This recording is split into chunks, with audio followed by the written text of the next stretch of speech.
Cool. Welcome back to Back 9 coverage of Round 3 here at the 2018 Ledgestone Insurance Open, presented by Discraft. Our coverage today is powered by Nick Productions. My name is Steve Rachan, here with David Hopkins, and what can you tell us about the players on our card today, David? Yeah, after 9 holes, we see Leiviska in the lead on this card at 8 under, Gurthie and Emerson Keith 7 under par, and Austin Hannum 3 under par. We are moving on to one of the new holes on the course, hole 10. Yes, hole 10 here shortened up a little bit from previous years.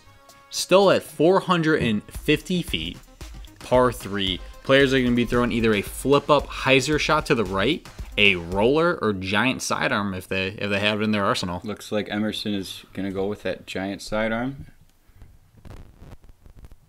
Looks like it's got a little too much glide on it. A little bit. He needs to avoid the OB on the left-hand side. I believe he does. Yep. Trusting our graphics master. That should have stayed in bounds. And here's Austin Hannum. Kind of going that flip-up hyzer, but maybe didn't get as much glide as he wanted to there. Yeah, this hole can be difficult because if you're playing that flip-up hyzer, kind of where Cale's headed right now, in the shrubbery on the right-hand side is just a horde of nettles. But he kind of played more of a hyzer and snuck through there. You can sneak through there if you hyzer in late enough. Garrett even throws high when he throws rollers. And that is a good-looking roller. Inside, it's maybe just outside circle 1. I'm going to come up with a theory. If you throw as high as you can, your shot will be great. Maybe only if your name's Garrett Gurthie. Emerson. Oh, good bid by Emerson with that straddle. Comes up a little short. Going to have to settle for par. Kind of just a pitch up from there from Austin. Yeah, he went down on a knee pretty quick. He's like, that tree's my way. I'm taking the par. But Garrett is inside going circle birdie. 1 with that roller. And if you tuned into the front 9 coverage, he just took an unfortunate bogey on hole 9, so he is glad to wipe that away immediately off on hole 10. That's right, and this hole and the next hole very birdieable, so these players definitely want to get them both.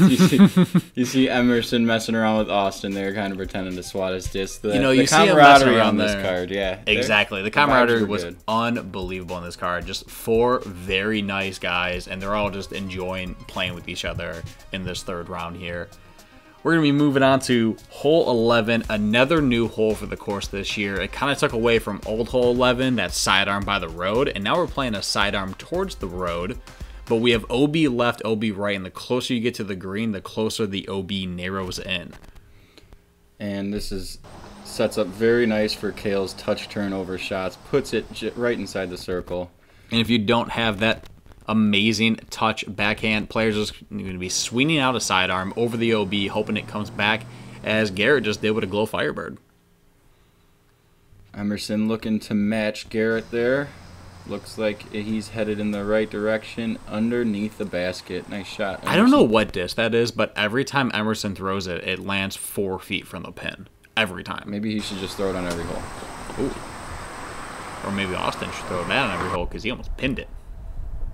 Cale, dead center chains. Good putt for birdie there. He's 2 birdies in a row on a train. Same with Garrett. Yeah, he's getting that firm stroke back after ending up a little bit short. He's getting in his routine, he's getting to his motion, he's making sure he's following through the connect on these birdie putts.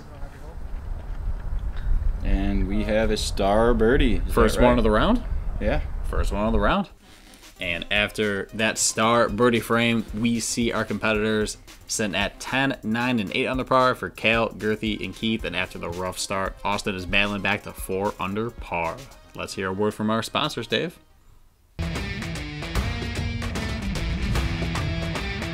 Some swirly vultures.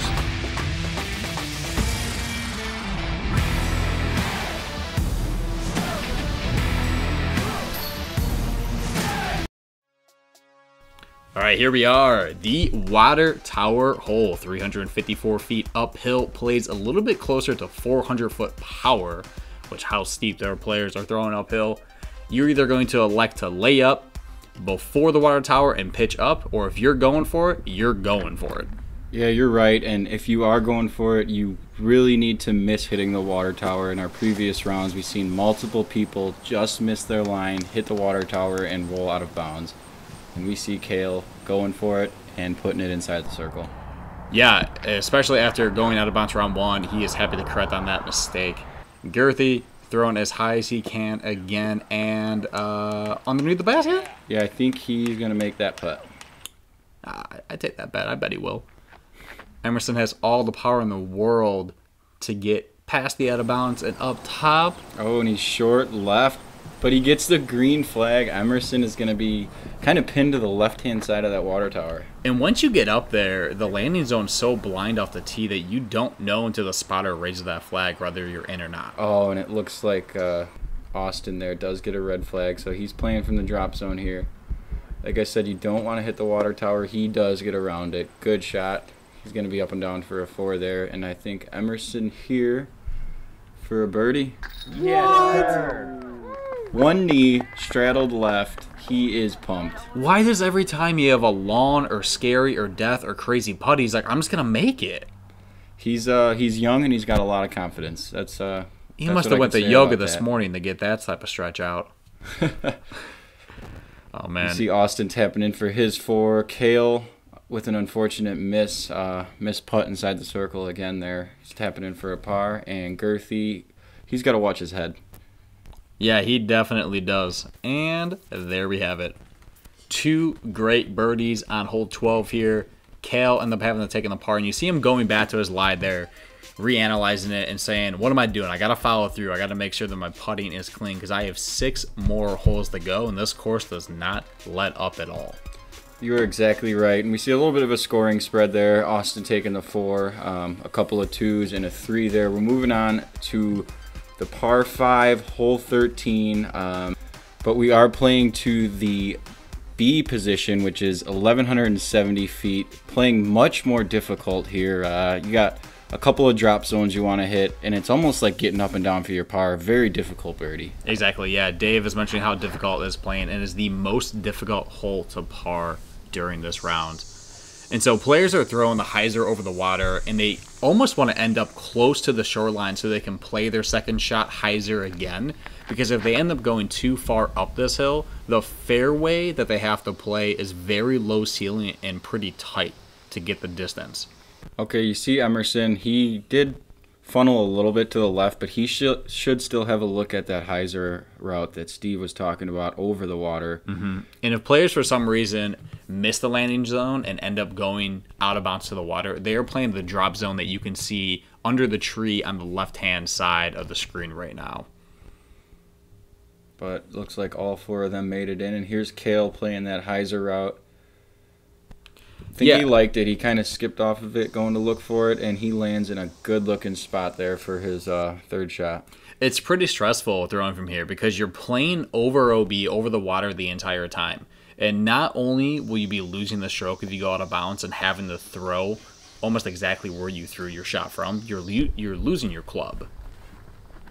That's right, and we see Austin playing that same hyzer shot. He's going to ask for it to get in, and it looks like it does. And this is what we were talking about. This is a very difficult route to take, but it looks like Gurthie gets a good looking turn on that, and he does manage to gain quite a bit of distance there. Yeah, definitely. He, you could be throwing a roller in that situation, which really puts the out of bounds in the play, but he says, this is a par 5, averaging almost close to a 6. So if I can just get up the fairway and then attack the green on my 3rd shot, I'm doing pretty well. And right there, he just took a very stable disc and put it on an anhyzer. He gave it a ride. Looks like Emerson is just playing to where the A pin generally is, and then from there going to pitch up to the new green. Going hyzer, hyzer, hyzer. Game plan is going great so far for all of our competitors. Austin's just doing the same. And you may see those flags there on the ground there. Austin's not inside the circle for the green we're playing today. But Cale is inside the circle and that's right now. For his par 5, correct? Yes.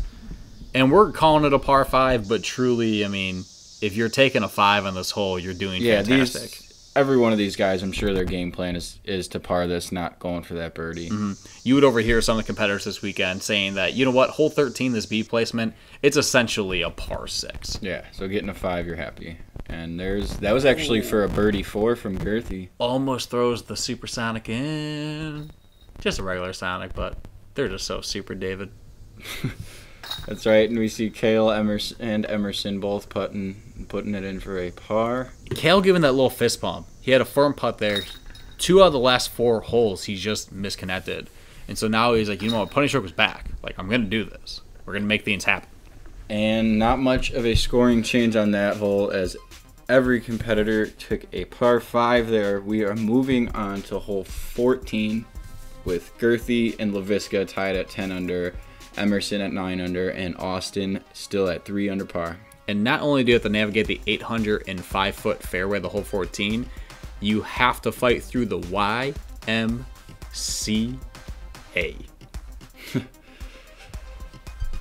Everyone's gotta make up some shenanigans when they see the drone flying.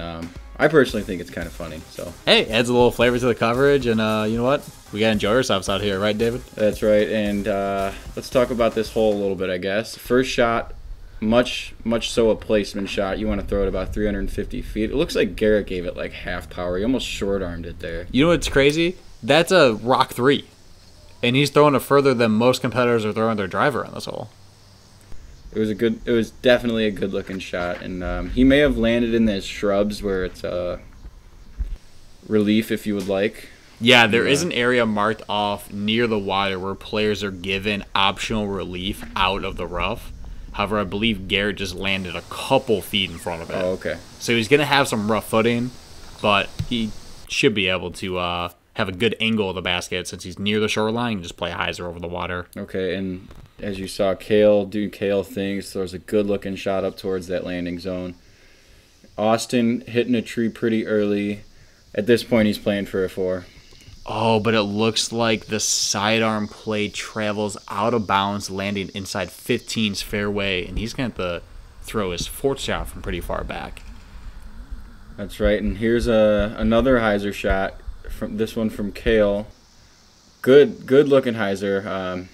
Looks to be inside circle 1 there. Yeah, definitely. And here's what we're talking about. Garrett has a little bit of rough under, a little bit of rough footing, but he's still able to play the hyzer over the water and come just next to the basket. Still able to throw it 400 feet in the air and 400 feet far. It's just so far, so high. Emerson, hyzer as well. This one looks good. That one looks great. Yep, inside circle 1 there for the birdie look. And this is Austin's 4th shot after going out of bounds. Yeah, so after the OB play, he's really hoping that he can just scramble for the bogey, do a little bit of damage control. Almost picks up and rolls on him, but it does sit there. And Cale getting that stroke back. Good birdie from him. And to save his bogey, he's probably happy with that. A little bit of a tester putt there, about 28 feet maybe. Happy to put that one in. Definitely, and that's really the difficulty of this course, where you may see other courses on tour where players are going out of balance but able to get up and down for their par. But here, if you're going out of balance with the combination of the long drop zones and the tough fairways, if you get a bogey after going out of bounds, you're walking away, pretty happy with that. Upset you're out of bounds, but you did the best you could after that unfortunate happened. And after 14 holes and 3 birdies on hole 14, we have Gurthie and Leiviska at 11 under, Keith at 10 under, and Hannum at 2 under.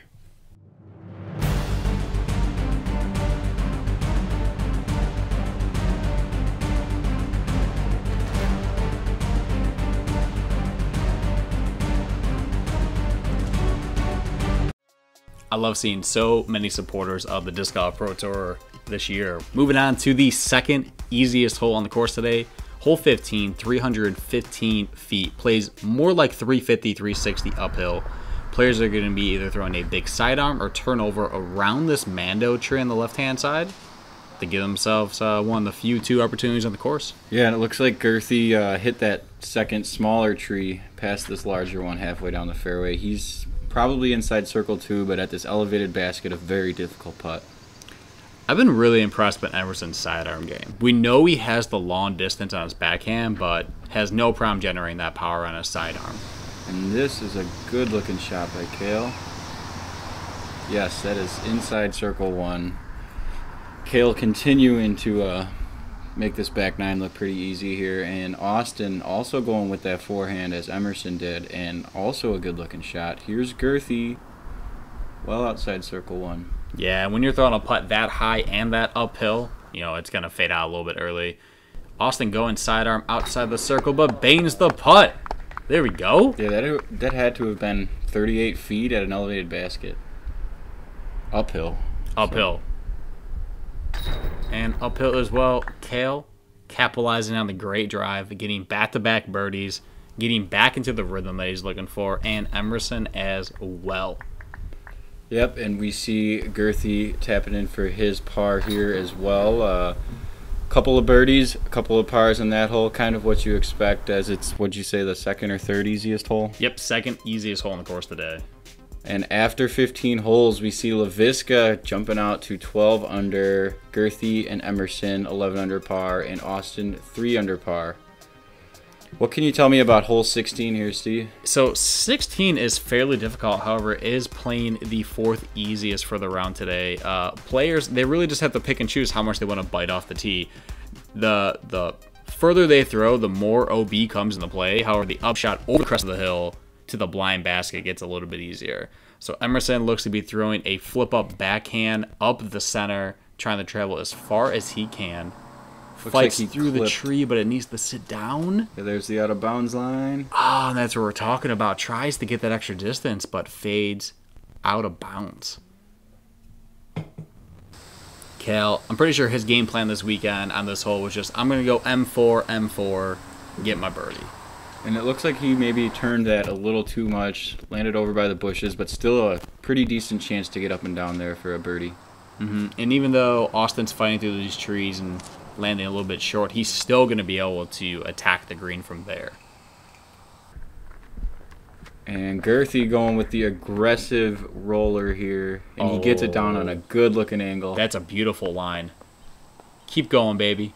Keep going. I don't think any catch camera is going to be able to follow that all the way to where it lands. That's got to be close to the circle's edge. Holy moly. He threw that 270 feet past the landing zone.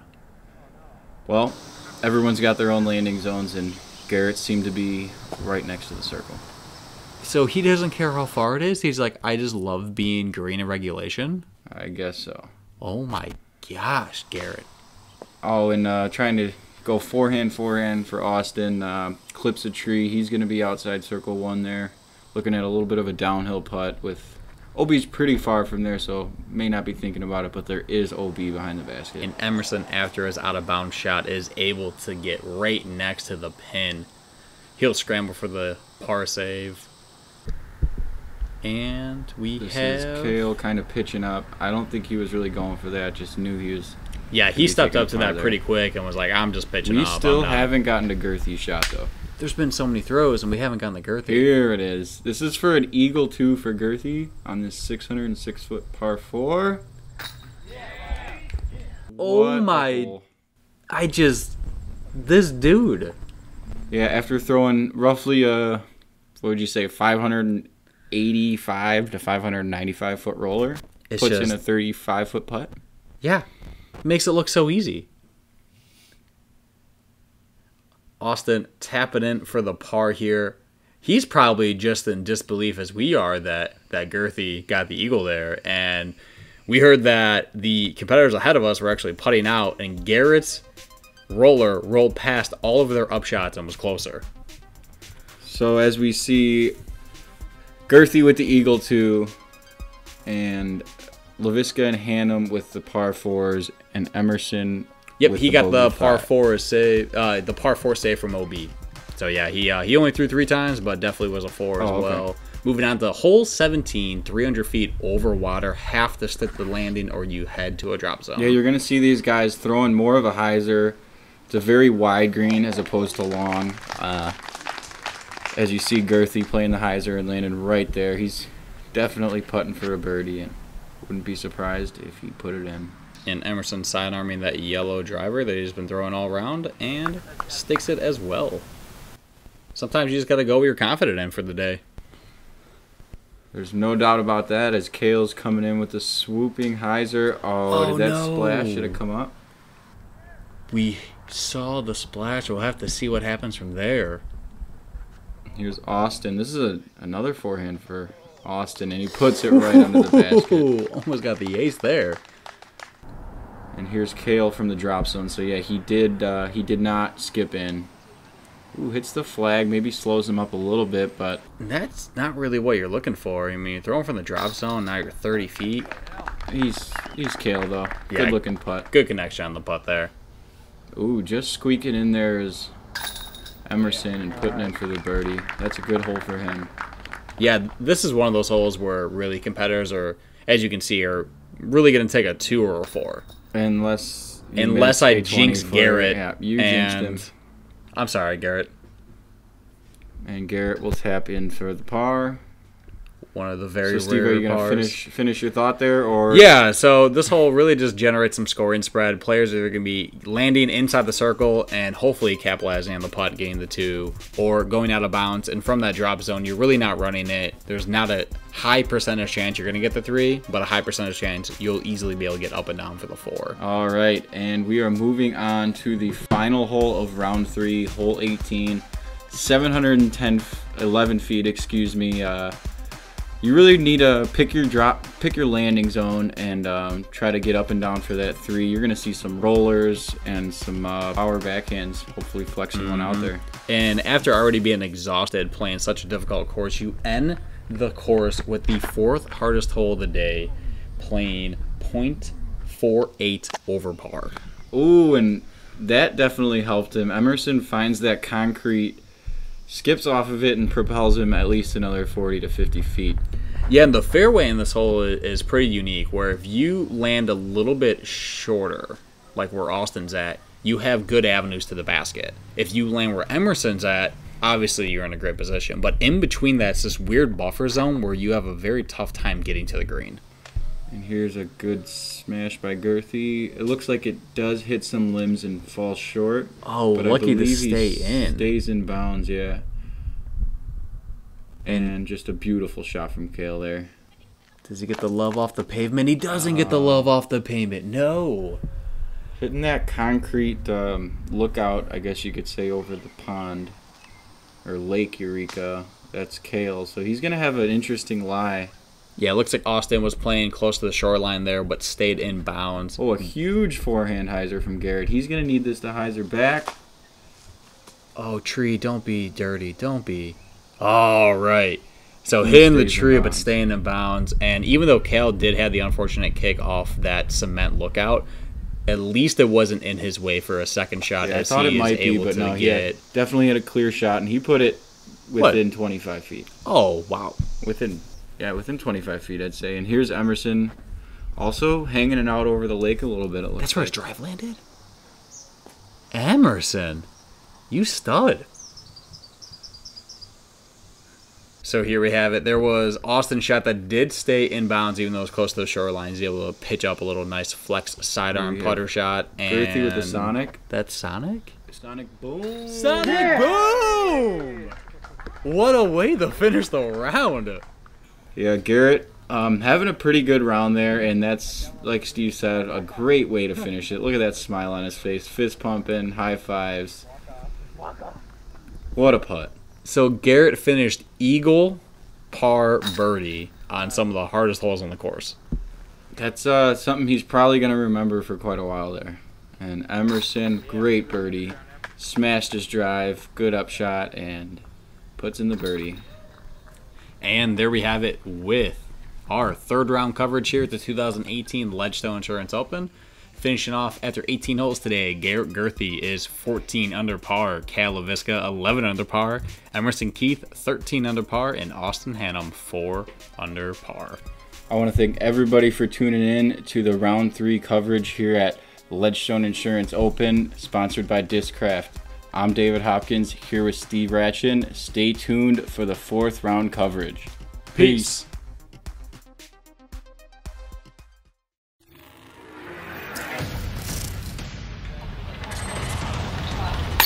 Yeah!